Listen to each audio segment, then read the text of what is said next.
From Channel 4, the local station, this is an Election 2015 special. Jacksonville Sheriff's Debate. Crime is a concern for many in Jacksonville. Following a recent wave of violence linked to local gangs, the two men in the race to replace Sheriff John Rutherford talk about how they'd tackle the growing problem. I intend to hit it head on with a proactive street crimes unit that's going to address all these issues that the gangs are doing. Keeping our, the youth in our community active and engaged is something beyond standing on the street corner. But leading the Jacksonville Sheriff's Office is about more than just fighting crime. It's managing a city's department with thousands of employees and a nearly $400 million budget. They've been squaring off over their qualifications in TV ads. I've run a $200 million budget, commanded over 1,500 officers in homicide, robbery, the bomb squad, the SWAT team, and Homeland Security. My opponent says he's led every major department at the JSO. 6 months here, a year there. What do we have to show for it? Tonight's your chance to hear where the candidates stand on all issues facing JSO. Now, from the campus of Jacksonville University, your moderator, Channel 4's Kent Justice.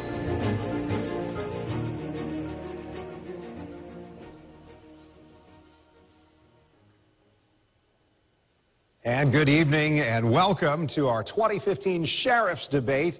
We are so glad that you've joined us tonight, both online and on air. You know, coming up on Tuesday, May 19th, we're all going to head to the polls for Jacksonville's general election. So for the next hour, those of you at home and here in our audience at the Terry Concert Hall here at Jacksonville University, you're going to hear from the two remaining candidates for sheriff. We're going to introduce those candidates in just a moment. First, however, here is the director of Jacksonville University's Public Policy Institute, Mr. Rick Mullaney. Good evening, and welcome to Jacksonville University. Tonight's debate, co-hosted by Channel 4 and the Public Policy Institute here at Jacksonville University, you will have an opportunity to hear directly from Ken Jefferson and Mike Williams. One of these two men will be the next sheriff for the city of Jacksonville.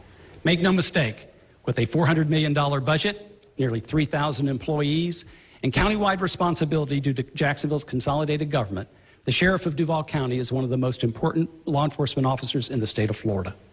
Tonight, these candidates will directly address the most important public safety issues facing our community: violent crime, the homicide rate, making our community safe, and much, much more. At the Public Policy Institute, we believe your vote matters, and we sincerely hope tonight's debate will be of help to you in casting your vote. On behalf of Channel 4, and on behalf of Jacksonville University, we want to welcome you, and we want to thank our candidates for their participation, and we hope you'll enjoy tonight's debate. Thank you for being with us.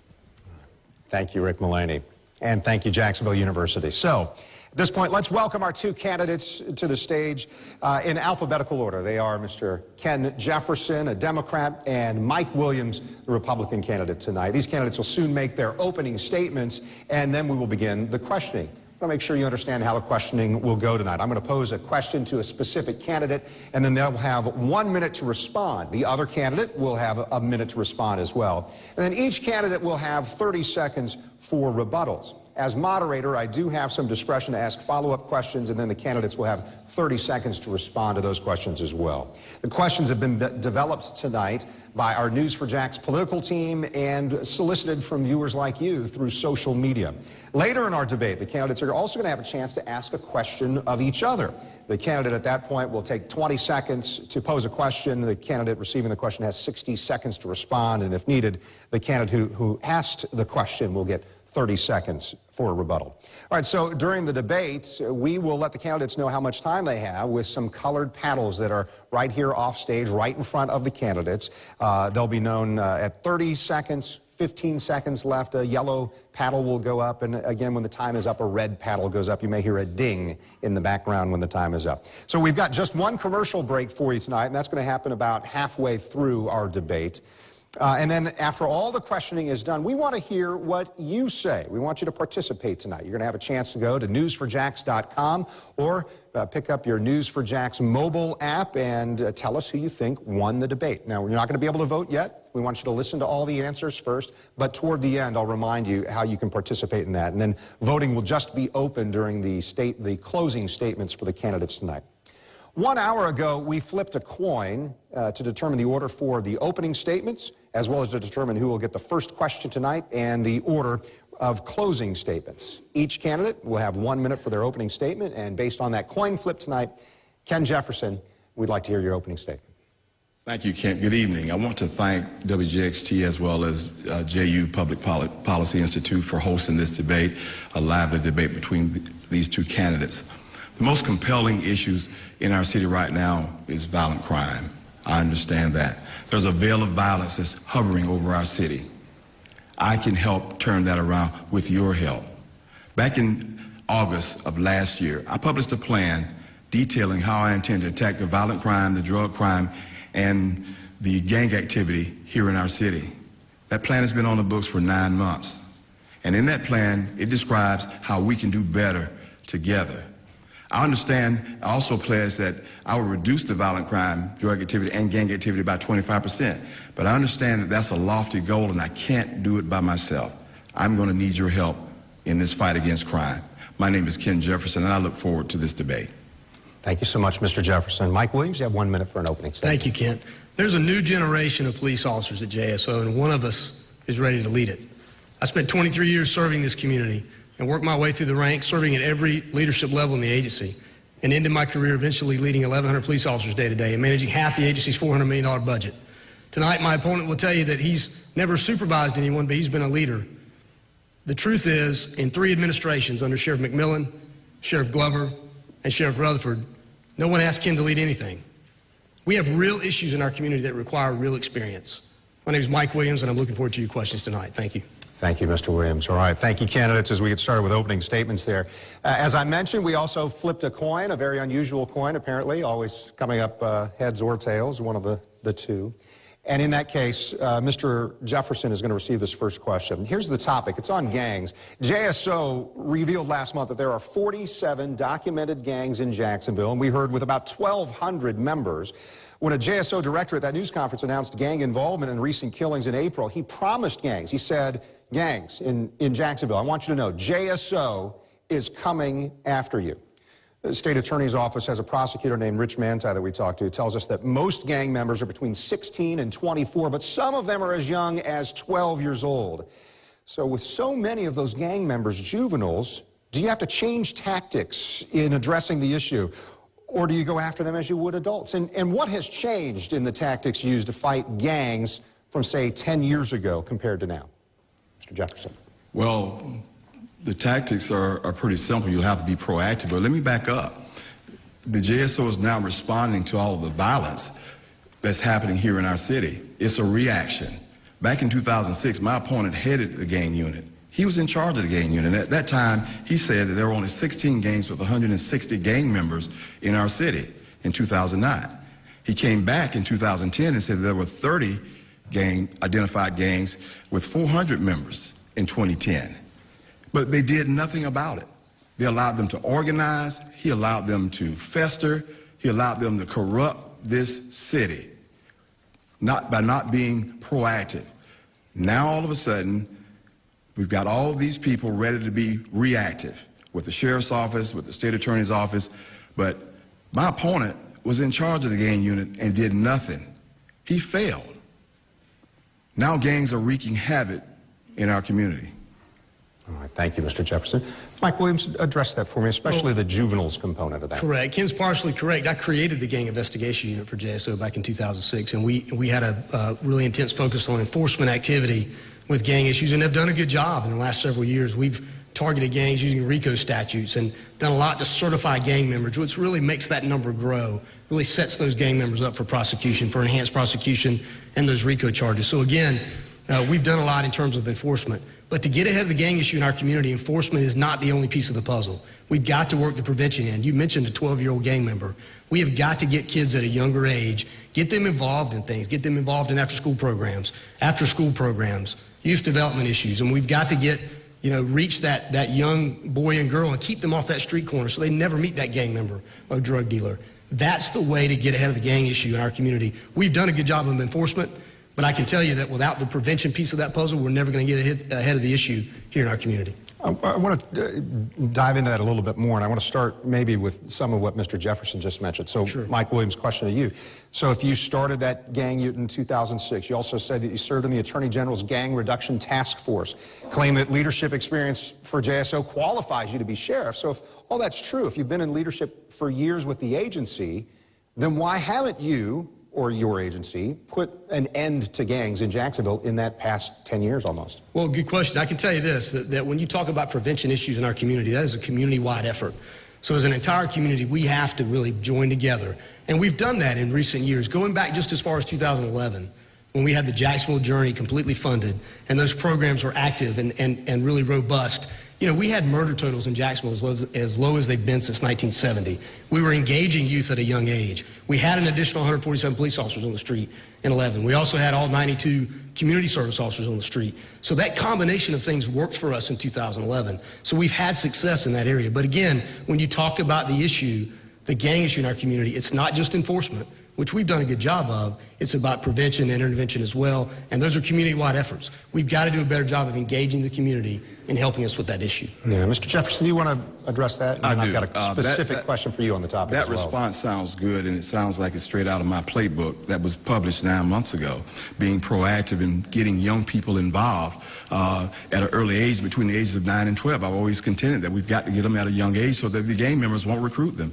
You get them in that most impressionable stages of life, when they're impressionable, when they're looking for a role model, when they're wondering what they want to be, when they're trying to figure this thing out called life, and you teach them how to respect authority, you teach them how to resolve conflict without a final resolution, you teach them values, you teach them how to set goals, all of which I put in my plan, and we can do it because I've done it before, been very, very successful. It received national attention. I was recognized by the United States Congress, the United States Navy, and the United States Department of Justice for and the FBI for our efforts in prevention. So it's straight out of the playbook, and I'm glad he responded that way. So you're saying that his answer is your answer? I'm saying that my answer is his answer. I think we might have said the same thing.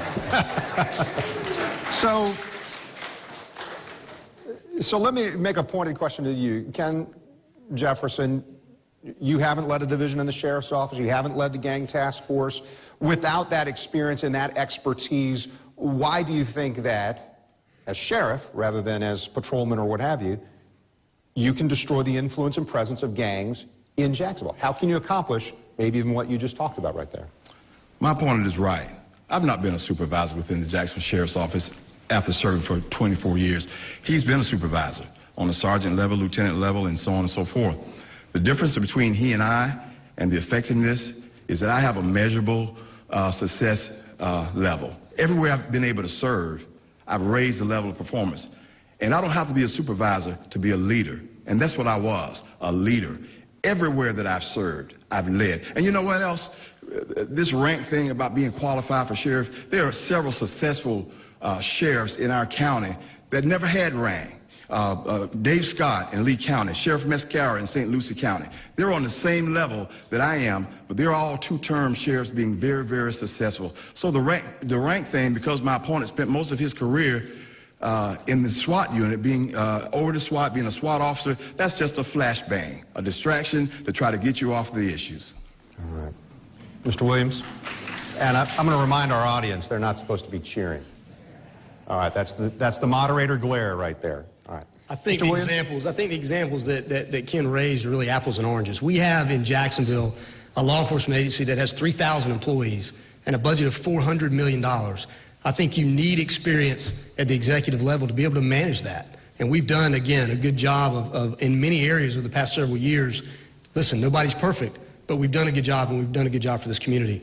But to say that you don't need that experience moving forward, to lead an organization our size, and to reach down and pick 2 very small counties in the state and use those as examples, again, are apples and oranges, and really not an effective comparison. All right. All right, I'm going to move on to a topic about reducing violent crime. And Mike, you're going to get this question first here. Pastor Mark Griffin of the AME Ministers Alliance recently said in an interview, all we need to do is go back to the year 2006, which was the absolute worst time in Jacksonville when it came to crime and violence. But we came up with a strategy that worked. And from 2007 through 2011, we saw the murder rate decline each and every year. This is not a black problem. This is not a Northwest Quadrant problem. This is a Jacksonville problem that, if we're not careful, can turn into the type of problems we're seeing in Baltimore.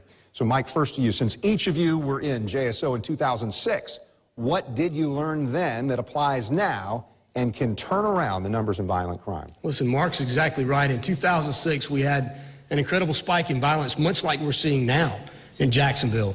That initiated the Jacksonville Journey. That initiated for us Operation Safe Streets, where before we engaged in any enforcement activity, we went to these neighborhoods and knocked on 77,000 doors.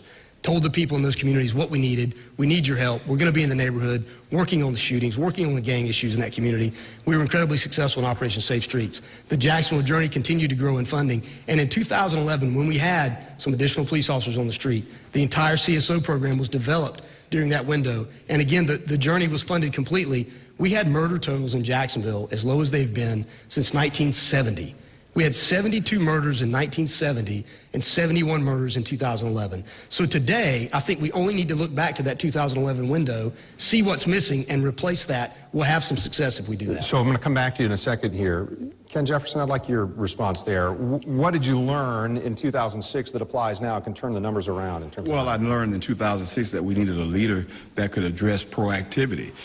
My opponent was in charge of the gang unit, and when we look at gangs, gangs are the primary problem of crime. They're murdering folks, they're robbing folks, they're sexually assaulting. So whenever you talk about gang activity, you're talking about violent crime being perpetrated by that. In 2006, again, Operation Safe Street was a reaction. In the time of peace is the time you prepare for war. You don't wait till things happen and then you knock on 77,000 doors and say, hey, we need your help.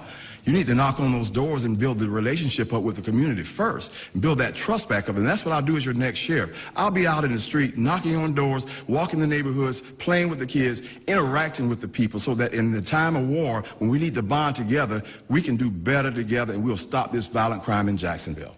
Yeah. Mr. Williams, do you want to rebuttal there?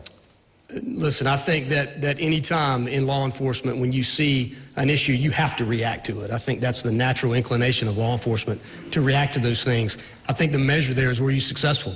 And how did you react? And again, we reacted by reaching out to that community. I'll tell you this, we need to do more of reaching out to the community every day. I would agree with that. But I can tell you that we've been successful in that. You don't see that tactic anywhere else in the country, where you engage the community before you engage in enforcement activity. We've done it multiple times in Jacksonville and been very successful with it. All right. Mr. Jefferson, anything else to say? There's a great disconnect between the community and the police right now. If that was so successful, why is there such a big gap between the relationship? And it's not just a Jacksonville issue. It's a nationwide issue. We've got to build the relationship back up with the community. We've got to embrace the community. I've had the opportunity to stay overnight in some of the highest crime areas here in our city, only because I want the people to feel like they're relevant, that they're not forgotten about, and that we do care about them. And as your next sheriff, I will continue my overnight stays. I will continue walking in the neighborhoods. I will continue to help fight crime with that community. All right, thank you very much. Well, that leads right into the topic I wanted to cover here. Many people pointed to the racial makeup of law enforcement when it came to the civil unrest we saw last year in Ferguson, Missouri, noting the disparity between the community demographics and then the members of the police force. In a story we aired last week, we discovered that in Jacksonville, the comparison among races is not a very wide gap. 30% of Duval County is African American, 28% of the sheriff's office also African American. So how do you develop trust between law enforcement and minority communities if seeing the same race behind the badge has not worked or isn't working? And we begin, Ken, with you. Well, you have to work hard on that every day. The department, and it will, under my leadership, will resemble the community that we serve. It's a fact that when you have a racially balanced department that's balanced with the community, you're more effective. It's easier to build a relationship. It's easier to understand the plight of certain cultures, certain people. I had the opportunity to serve as an administrative detective in the Inspections and Accreditation Unit, and to be nationally accredited, you have to have a department that resembles the community. As your sheriff, I will be the chief recruiter going out, looking for the best and the brightest men and women to serve this city, this county, and to look the part of the community. She's telling me my time is up. Mr. Williams. You know, I think you only have to look to Baltimore to see that sometimes this is not a complete race issue. I mean, absolutely, a law enforcement agency in any part of the country has got to be reflective of the community that it serves. But it's more about the communication, and it's more about transparency. You have to work to build that trust every day. You do it through communication. You do it through transparency. And again, we will look like, and do now, the community that we serve. But I think, again, beyond that, you've got to reach out, you've got to communicate, and you've got to be transparent in your processes to allow people in the community to engage with you in this process. All right, Mr. Jefferson, if you want 30 seconds. It doesn't really look like the community that serves, because we have a large growing Hispanic population right now, and we don't have that many Hispanic officers that's there. You have to be able to balance it. You just can't say that the department looks like the community it serves without knowing the true facts. So it's something that we have to work on every day, and as the sheriff, being the chief recruiter, I'll make sure that that happens. Mr. Williams, 30 seconds. Well, I would agree. You do work on that every day. It's something you'd never take your eye off the ball, because if you do, you can find yourself, in a situation where you may have some issues. But again, it is something you work on every day, and it's something we'll continue to work on every day, beginning day one for me. All right. Thank you very much, gentlemen. Now, we do have many more questions still to come for our two candidates for sheriff, including questions that they have for each other. You're going to see that in just a moment. Our Elections 2015 special, our Jacksonville Sheriff's Debate, is going to be back in 2 more minutes, so stay with us.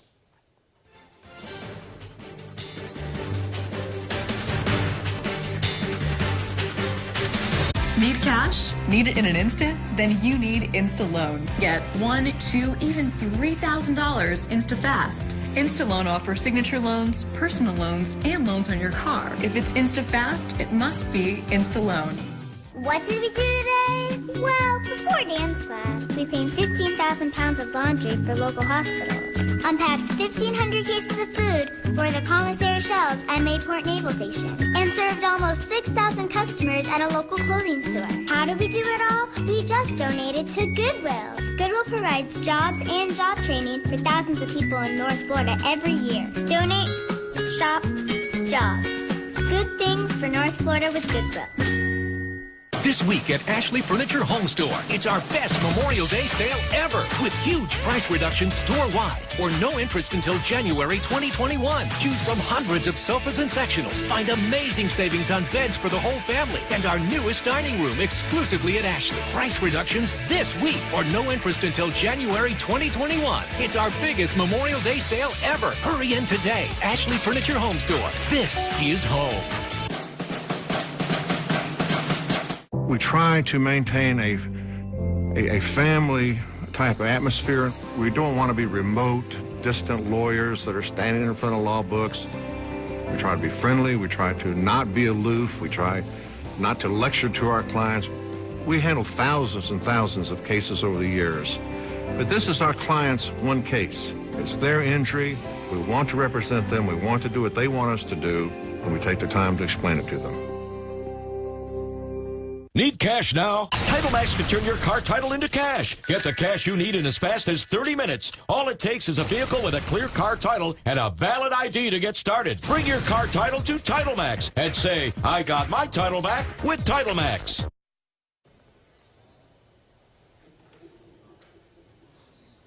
And welcome back to our Election 2015 special, Jacksonville Sheriff's Debate from the campus of Jacksonville University. We've been hearing from our candidates tonight, Democrat Ken Jefferson and Republican Mike Williams. We also want to hear what you say tonight. After our debate, we're to hear from you about who you think won the debate tonight. After the questioning is done, we're to give you an opportunity to vote in an online poll. You can do that by going to news4jax.com or by using your mobile device, and our News4Jax mobile app will share results at the end of our debate tonight. So right now, we're giving the candidates a chance to ask each other a question. They'll do that for 20 seconds, and then the respondent gets a minute, and the person who asked the question may get 30 seconds after that. A coin toss decides who asks the questions first. Mr. Williams, you get to ask the first question. Thank you, Kent. Ken, you've mentioned on numerous occasions, because of your lack of budget experience, that you would hire a CFO to help you run the budget. You've also mentioned, because of your lack of executive experience, that you would surround your people or surround yourself with people that can help you run the organization. You've also mentioned that you would farm out the officer-involved shootings to the Florida Department of Law Enforcement. My question to you is, what part of the responsibilities of sheriff are you going to keep, and what part are you going to continue to farm out? Thank you. I never said I was lacking in budget experience. The CFO already exists in the form of a budget chief, so I'm not creating a position. I did say that I will turn all police-involved shootings over to the Florida Department of Law Enforcement for them to conduct all inquiries regarding police-involved shootings, to show transparency, to save taxpayers money by not having to pay our cold case detectives pager pay, as well as response time pay, time and a half. It's prudent, it's wise, and as far as surrounding yourself with good people, you should know that. You were a director. You have to surround yourself with good people because your success or failure depends on the people you surround yourself with. Mr. Williams, would you like 30 seconds here? Well, again, I would say to Ken that I've actually had the experience of surrounding myself with good people. It's not something I'll do as day one as sheriff. All right. All right, Mr. Jefferson, you have an opportunity to ask Mr. Williams a question at this point. Sure, Mike. Will you promise the citizens of Jacksonville that you will stop the nonsense of silly politics with negative ads on television and stick to the issues at hand while our kids are lying in a pool of blood on the streets?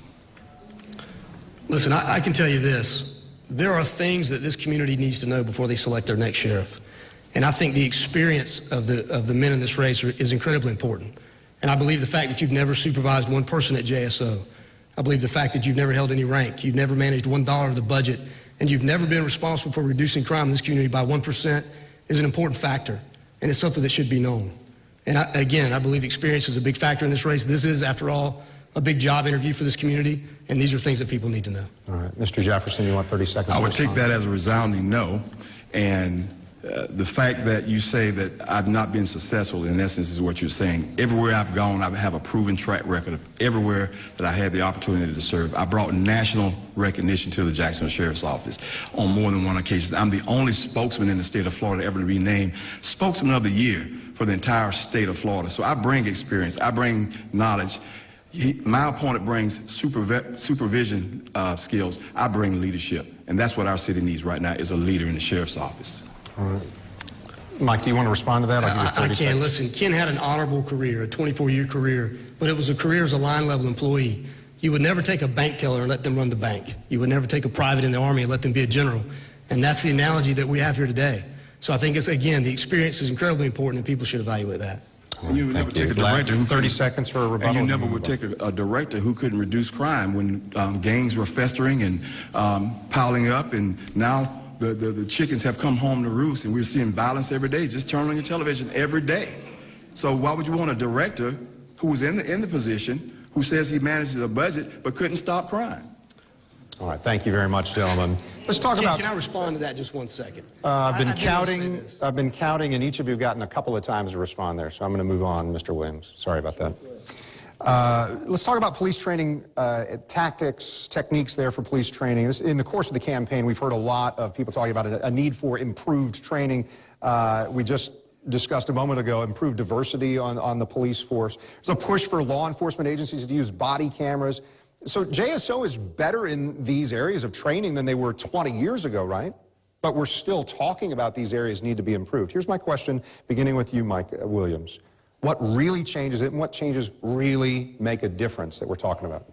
Changes in training. What really changes in training make a difference? Listen, training is not a rubber stamp. You can't train people in the police academy and turn them loose for a 20, 25-year career and never refresh or reinvigorate that training. And we do a good job of that at JSO. You always take an opportunity, though, when you can, to take a big picture look at the training program. I tell you, in Las Vegas, they recently took a look at police shootings, went back 20 years, and evaluated every police shooting, not whether or not the shootings were justified or not, but was there something they could learn about those shootings to incorporate into training programs to prevent shootings in the community? Was there something officers were doing prior to getting themselves in a position where they had to use deadly force? And that's the kind of things that we need to do at JSO and that we will do at JSO. You constantly evaluate your training. You're always refreshing training and keeping officers on the cutting edge of what's going on in law enforcement and using ideas from around the country. And again, we'll do that beginning day one. All right. Thank you, Mr. Williams. Mr. Jefferson? We have to look at the trend of crimes. We have to look at what's going on around us, but particularly here locally. Improved training would definitely have to be done in the mental health area. I would partner with mental health professionals to train our officers to be aware and cognizant of mental health issues with persons that they're dealing with.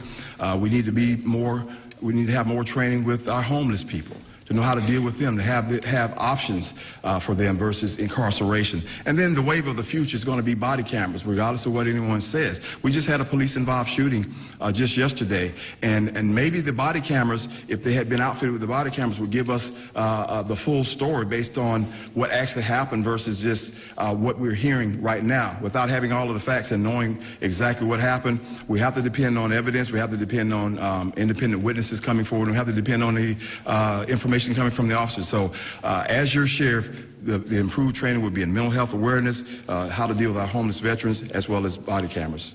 Thank you. I'd like to expand on that. And Ken, I'm going to direct the first question to you, Mr. Jefferson. Mike, you'll answer next. But when it comes to body cameras, so many questions come up, many issues, including privacy issues, cost of the video storage, managing many hours of footage on all that. Viewer sent us this question asking, as an alternative to police wearing cameras, would you embrace Jacksonville citizens openly gathering video of police officers performing their duties in public? Mr. Jefferson. Well, I wouldn't have to embrace that because they have the right to do that, and it's being done every day.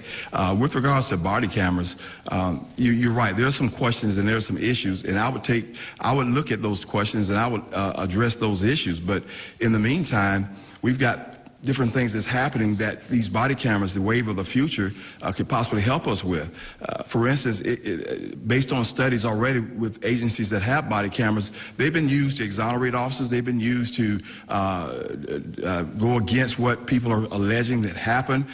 They have a very, very good use. So with all of the issues that's going on, I think because federal funding is right now available, it'll be prudent for us to invest into those body cameras and make good use of them and work the kinks out as we go along. Mr. Williams, if you'd address, just to start at least, would you embrace Jacksonville citizens using cameras to videotape officers performing their duties in public? Sure, and well, again, it happens today. I mean, we see video footage and photographs every day in investigations that that are taken by citizens in this community. And when it comes to body cameras, I think that we are going to get 99.9% of the video that we take is going to be a lot of great policemen doing a lot of great work. But we've got some questions we have to answer about that program. The one-time federal money is not going to sustain that program long term. We don't want to start it and then lose it. We've got serious privacy issues that the legislature is now attempting to deal with when it comes to public records laws. You don't want a neighbor to be able to reach out and grab a body cam video of an incident that occurred inside your home, where there was no arrest and there's no ongoing investigation. And the state of current public records laws allows them to do that. So we've got issues even beyond costs that we need to work through before we get involved in this program. I'm not against the program, but again, I think we have to be prudent and we have to weigh those options and get into a program that we can maintain and sustain in our agency. Yeah, Mr. Jefferson. I think we can learn from agencies that already have body cameras. They have several agencies out west that actually have body cameras, and a lot of those issues that my opponent is bringing up are not relevant right now. That doesn't mean that they won't be later on. But I think it's prudent for us to look into it. With regards to federal funding, it's the first time federal funding to help us get a jump start on it. But there are many more grants and funds available for us to sustain that program. Mr. Williams, last word on this topic if you want, 30 seconds. I just don't believe you count on federal money to help you sustain a program that's going to be really so important for this agency moving forward. You have to budget that. You have to be able to sustain and maintain that in your own budget. All right, thank you. All right, let's, and I'm going to start with you, Mr. Williams, on this, but a viewer sent us this question, a former police officer, as a matter of fact, citing that homicide and violent crime led to the creation of Jacksonville Journey in 2008. I've heard each of you mention that previously. The recommendation, that is, for police presence included adding 101 patrol officers, 124 corrections officers, 38 civilian positions. I looked this up just recently.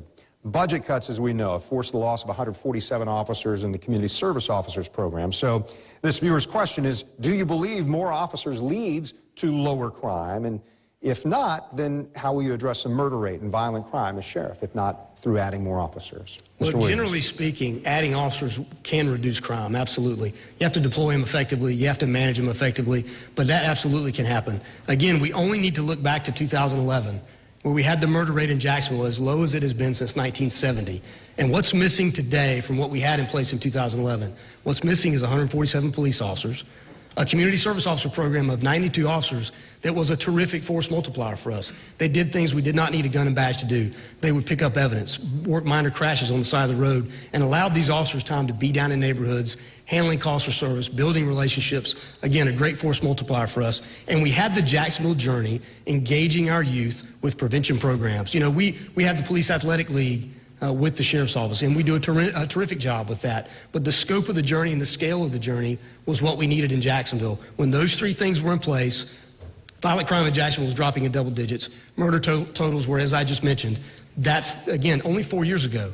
So we've got a roadmap of how to solve this problem. We need to work to get back to it. All right, thank you, Mr. Williams. Mr. Jefferson. The Jacksonville Journey was a great program. I'll have to agree there. It provided the resources. It provided all of the things that was needed to saturate areas, to hit hot spots, and to even have programs for children, all of which are on my plan, once again, that I published 9 months ago. I didn't steal it from the Journey, but it is there.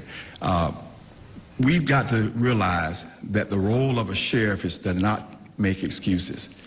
If we don't get 147 officers that the sheriff fired, if I'm elected as your sheriff, I will not come to you and cry and throw somebody else under the bus for my inefficiency as the sheriff to reduce crime. You have to take the leadership role and take responsibility for the office, and I'll do that.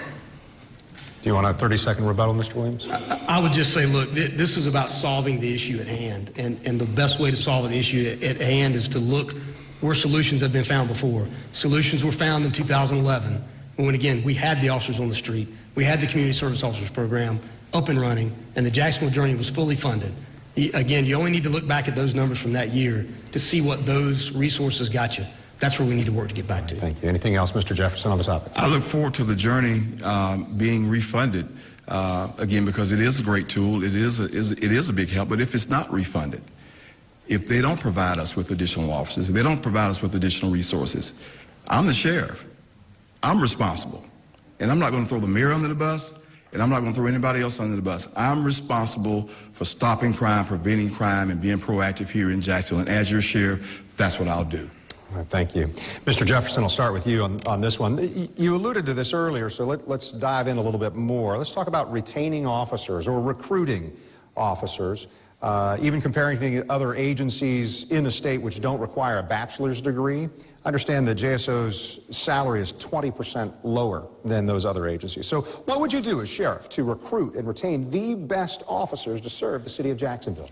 Well, Ken, I had the opportunity to serve as a police recruiter, traveling all over the state of Florida, as well as outside of the state of Florida, looking for the best and the brightest to come and work for the most premier law enforcement agency in the state of Florida, this side of heaven. It was an honor for me to do that. I look forward to doing that again. But unfortunately, because of pension issues and budget issues, our agency has become a stepping stone agency where officers will come and they'll get the training and they'll stay for a year or two, and then they'll leave because of the uncertainty of their future. I look to change that. I look at changing the qualifications, or give it a real good evaluation. The qualifications of having a 4-year degree versus experience as a military person. There are so many men and women who serve our country on a daily basis, and when they retire the military, they want to serve it on a local basis. We can't give them the opportunity if they don't have a 4-year degree.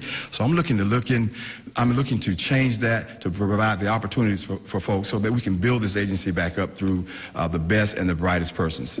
Mr. Williams, how do you recruit and retain the best? You know, the recruiting and retention issue for us has really been impacted by the pay and benefit package that we have here at JSO, and we've got to work to get the pension issue under control and resolved. I think once we do that, then we do look at pathways to allow people with military experience an easier pathway onto the agency, people with prior law enforcement experience an easier pathway onto the agency, and require that bachelor's degree for promotion. But have an avenue so we can, again, expand the doorway and allow more people to come on the agency. You know, we lose some very qualified candidates in that process that maybe don't have a bachelor's degree. So we need to look again to expand those avenues and develop a competitive pay and benefit package with communities like Tampa, Orlando, Miami, and in some cases Atlanta. Those are the communities we need to be competing with. And that's the options that we need to put on the table for new recruits. Yeah, Mr. Jefferson, you mentioned that you had experience recruiting. What's the one thing that will bring in that new person to become an officer or keep them when they are thinking about, yeah, I've been here a couple years, I'm getting out? Yeah, I think it's all about leadership. You have to lead from the front. They follow examples of leadership from the sheriff all the way down the pyramid. The leadership example is followed. When you have consistency with staff, when you have consistency with supervisors, you have consistency with line level officers, people enjoy the benefits of working for the Jacksonville Sheriff's Office. The Jacksonville Sheriff's Office was the most premier law enforcement agency at one time. We were ranked number 2 behind Los Angeles years ago during that particular time. I want to restore that prominence back to this agency. This is a great agency, one of the greatest agencies on planet Earth, and we have to restore it back. And what I intend to do is to build the morale up first, get everybody on the same page. Let's go back out to the community to build that trust. When we build that trust, we'll kill the street code of silence. We'll have a happy community, and we'll make Jacksonville one of the safest places in America. Mr. Williams, if you want 30 seconds on this. Well, I think when you talk about recruiting qualified candidates to this community, you have to offer them a good pay and benefit package. Yeah. You have to give them a great working environment, and we'll do that. And again, you've got to recruit men and women of character who want to serve this community. It is, at the end of the day, about building relationships in our community. That's how we'll get ahead of the crime issues that we face in our community long term. Thank you, gentlemen. So let's talk about reducing crime and claims, and this came up a little bit earlier. I want to talk about this regarding Mr. Jefferson's claim to reduce crime by 25% the first year as sheriff. I think even you addressed it, Mr. Jefferson. That's a big number. So, Mr. Williams, the question is to you and then to you, Mr. Jefferson. Mr. Williams, how much crime will you reduce in your first year if 25% is too much? I think you come in day one and you evaluate where you are. You evaluate where the trend in crime is, but you commit to reducing crime in this community by at least 5%, and you work on that every day. I tell you, if you look back in several years, you go, again, from 2011, and you look at the rates at which crime has increased, you've got to work to drive that number down, and we'll begin to do that day one. Look, it's about building relationships in the community. That's how we've been effective before, and I'll go back to 2011 again. We've been very effective with those resources. We were able to drive that murder total down, again, as low as it's been since 1970. You know, as we stand here today, we have a 43-year low in overall crime in Jacksonville, but clearly we have a violence problem. And the violence that we see here in Jacksonville is driven by the drug trade. I can tell you from my 23 years experience, the drugs drive most of the violence that you see here. It's interconnected with the gang issue that we face. It's interconnected with the illegal gun issue that we face here in Jacksonville. Targeting those issues is how you'll drive down crime in this community. And it will take more than a year to drive it down 25%. And so, Ken Jefferson, to get at that 25% number, how much, or I guess, how did you arrive at that number, and how will you measure that? How will you quantify it that first year? Listen, before I made that statement, I understood that 25% was a high number. I understood that. But I also understood that I can't do it alone. That's why my motto is, we can do better together. I'm going to empower the community to help me reduce this crime. Camden, New Jersey is a perfect example of how they drove crime down by 50% in 24 months. If they can drive crime down by 50% in 24 months, we together here in Jacksonville can drive down crime 25% in 1 year. And my opponent keeps saying, I'm going to do this and that and the other from day one. I can't wait for day one. That's why I'm out in the community. That's why I'm building the bridges now. That's why I'm resonating with people to build that trust up right now. I can't wait for May 19th to come to start. I've already hit the ground running. And when May 19th comes, we'll still be running. When July 1 comes, we'll be in full sprint mode. So, Mr. Williams, how do you even get that 5%? Is it what he said, or is it a different idea you have? No, I tell you, you know, when you look at, again, reducing crime in any community, if you look at the Camden, New Jersey example, a couple things happened there. Camden, New Jersey is 8 square miles, and they had an influx of officers that, again, allowed them to drive down crime significantly. And if you look around the country, Nashville, you know, San Diego years ago, even New York, the one thing that allowed people to sustain the gains that they made in reducing crime was additional officers on the street. And it's something, again, back to 2011, We've got a roadmap of how to reduce crime in this community. We've done it before. We just need to work to do it that way again. All right, Mr. Jefferson, the part I asked earlier, maybe how do you measure it? How do you quantify that you have reduced it by 25% after a year? Let me respond first before I say that. 8 square miles, Camden, New Jersey. When you look at the overall violent crime here in our city, it's about 20 square miles that the violent crime is consistently happening. It's not 800 square miles that is happening, even though Jacksonville is comprised has 800 square miles in this city. All the crimes aren't happening all over. Yes, it touches here and it touches there, but the primary pocket of violent crime is about 20 square miles that we're doing. We can do it. If Camden, New Jersey can do it, we can do it as well. All right, thank you, Mr. Jefferson. I'm going to move on. I want to ask about endorsements. Candidates often ask for endorsements from centers of influence in the community. And when it comes to this race, each of you have received endorsements from men who ran for this office previously but didn't make it to this election. So the question is, and I believe I'm beginning with Mr. Jefferson, did you or anyone on your staff discuss the possibility of a position within your administration for anyone who has endorsed you? So, Mr. Jefferson, that means Jimmy Holderfield or Rob Schoonover or anyone else. Thank you for that question. I have said from day one, and it's been my position, that I have not promised anyone anything. After the primary, we were fortunate to come out on top, but understood that there was a lot of work to be done. I understood the value in these other men who were aspiring for this office. I reached out to Jimmy Holderfield. I reached out to Rob Schoonover. I reached out to Jay Farhat. I reached out to Tony Cummings. I reached out to everyone in this race. Two made the decision to come over without a promise, without an implication of a promise of anything. They said, and I quote, "This is the right man at the right time for such a time as this, and we're going to support you." All right, thank you, Mr. Jefferson. To sum that up or make that specific to you, Mr. Williams, did you or anyone on your staff discuss a possibility of position within your administration? That would include Jay Farhat or Lonnie McDonald or anyone else. Right. No, we've made no promises to anybody. You know, we're in the middle of a race, and there'll be time for that, you know, to picking staff positions and that type of thing after the election is over and during the transition period. But we've made no promises to anybody. You know, and when it comes to endorsements in this race, I'm proud of several that I have. I have the endorsement of the Florida Times Union. I have the endorsement of the Jacksonville Chamber of Commerce. I have the endorsement of 5 regional sheriffs to include Sheriff John Rutherford. You know, I have the endorsement of Jay Farhat and Lonnie McDonald, 2 former sheriff's candidates. And I have the endorsement of Congressman Ron DeSantis for my work in Homeland Security at the state level. So I'm honored to have all those endorsements, and especially honored to have Lonnie and Jay's endorsement. We all worked together for several years. They ran a great race, and I was honored to have them come on board.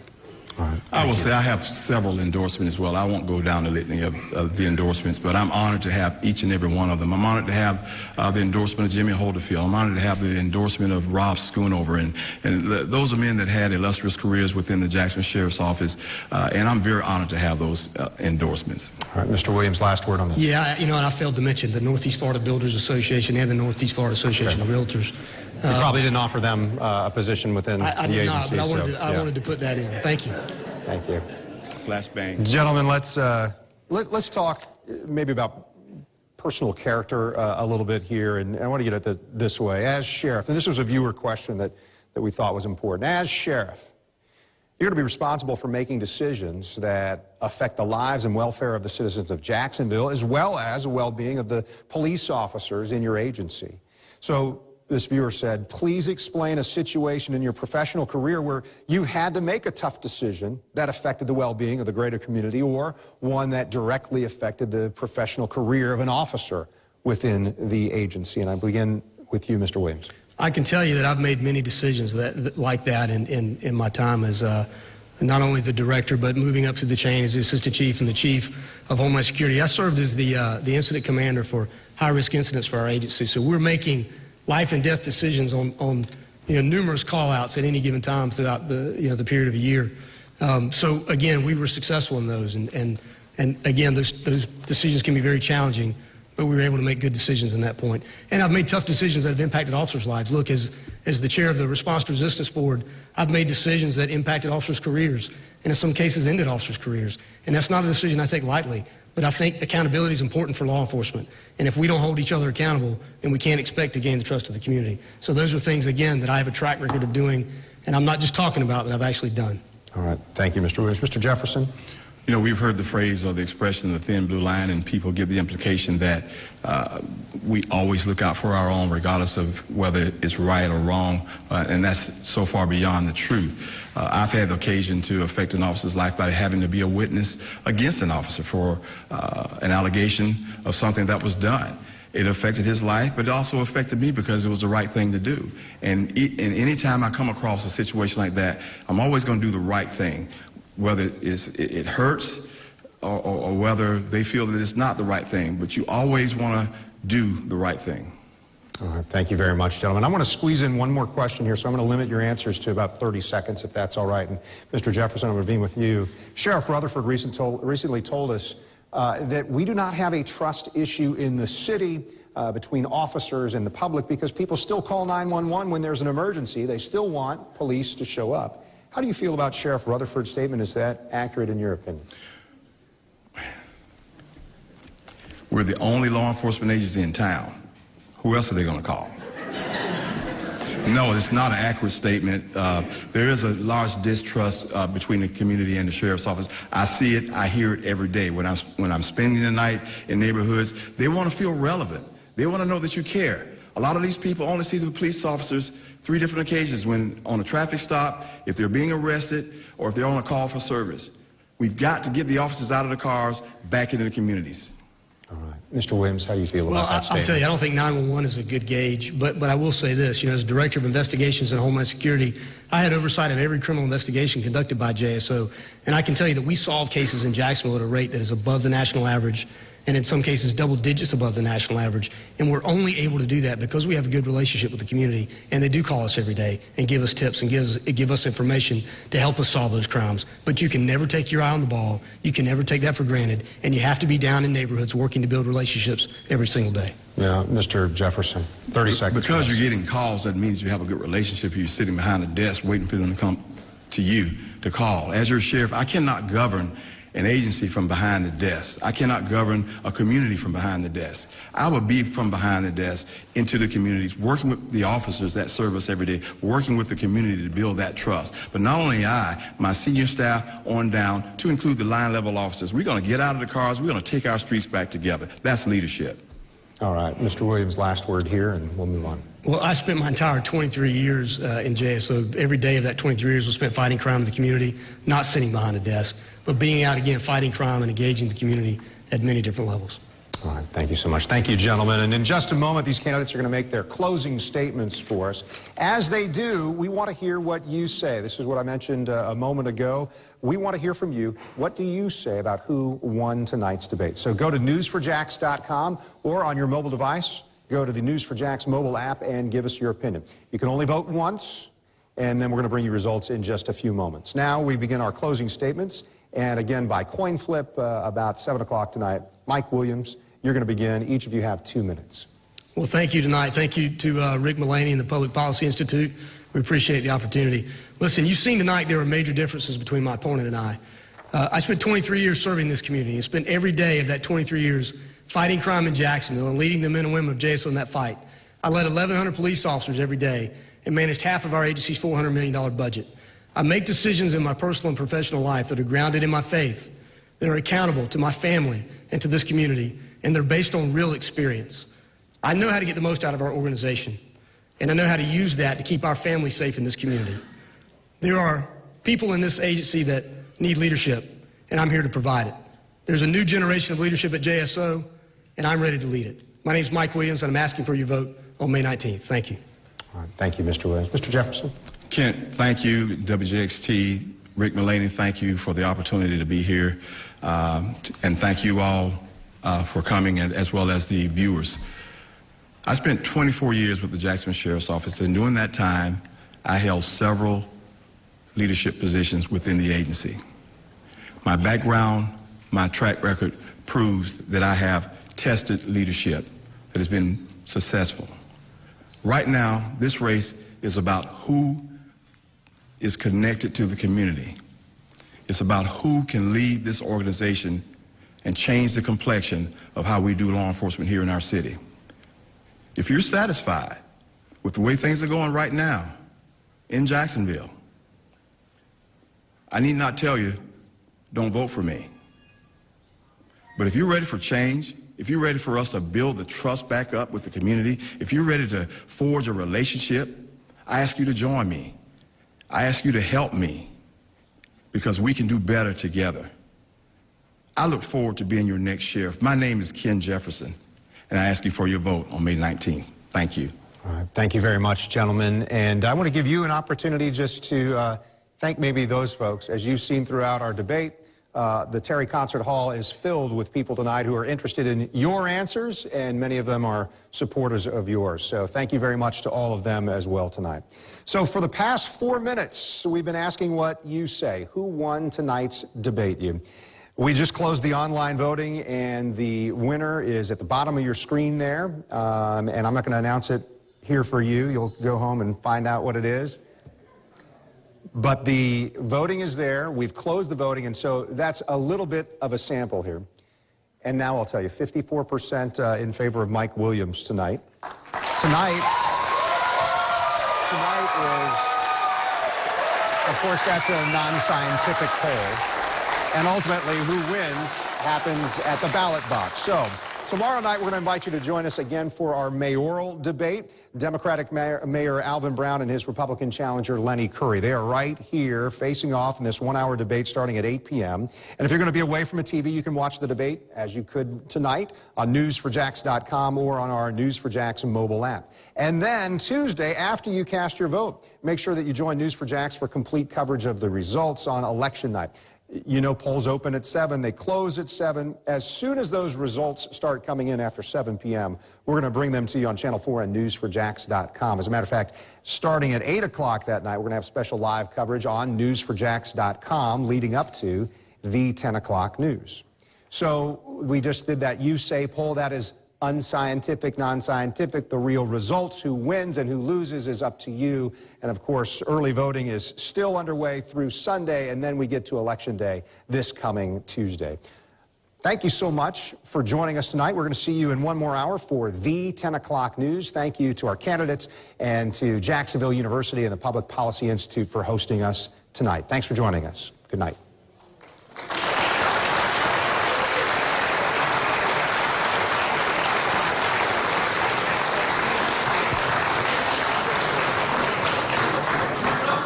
So,